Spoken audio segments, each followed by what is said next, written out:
बच्चू कडू नावाचं वादळ आमच्या सागर बंगल्यावर शमवलं जाईल असा टोला नितेश राणे यांनी बच्चू यांना लगावला। त्यावर बच्चू कडू यांनी नितेश राणे यांना जोरदार प्रत्युत्तर दिलंय। बच्चू कडू मीडियाशी संवाद साधताना म्हणाले, ब्रह्मदेव जरी खाली आला तरी आम्ही अमरावतीतून माघार घेणार नाही। आमचा स्वाभिमान आहे, आम्ही बुडालो तरी चालणार, पण स्वाभिमान जाता कामा नये। गुलामीत राहण्याची सवय आम्हाला नाही।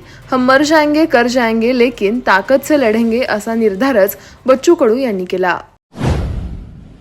नरेंद्र मोदींवर टीका केली तर ते तुरुंगात टाकतात, मात्र माझ्यावर टीका करू द्या अशा शब्दात उद्धव ठाकरे गटाचे खासदार संजय राऊत, वंचित बहुजन आघाडीचे नेते प्रकाश आंबेडकर यांना प्रत्युत्तर दिलंय। प्रकाश आंबेडकर यांनी संजय राऊत खोटं बोलत असल्याचा आरोप केला होता, मात्र मी काय खोटं बोललो ते सांगा असं म्हणत संजय राऊत यांनी आंबेडकरांच्या टीकेला उत्तर दिलं। भाजपने नवनीत राणा यांना अमरावतीमधून लोकसभेची उमेदवारी जाहीर केली आहे, मात्र त्यांच्या उमेदवारीला प्रहार जनशक्ती पक्षाचे प्रमुख आमदार बच्चू कडू यांनी कडाडून विरोध केलाय।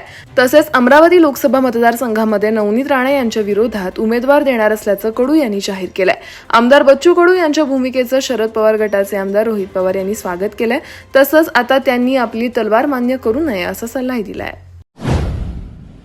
छत्रपती संभाजीनगरमध्ये मराठा समाजाच्या बैठकीत जोरदार हाणामारी झाली आहे। मनोज जरांगे यांनी यावर प्रतिक्रिया दिली आहे। मराठा समाज मोठा असल्यानं भांड्याला भांडं लागत असतं, त्यावर लगेच काही भूमिका घेण्याची गरज नाही, पण वादात सहभागी दोन्ही बांधवांना बोलावून घेऊ आणि त्यांच्याशी चर्चा करू, यांचा नेमका विषय समजून घेऊ, यातून नक्की मार्ग निघेल आणि तुम्हाला मराठा समाज एकत्र दिसेल असा विश्वास मनोज जरांगे पाटील यांनी व्यक्त केला।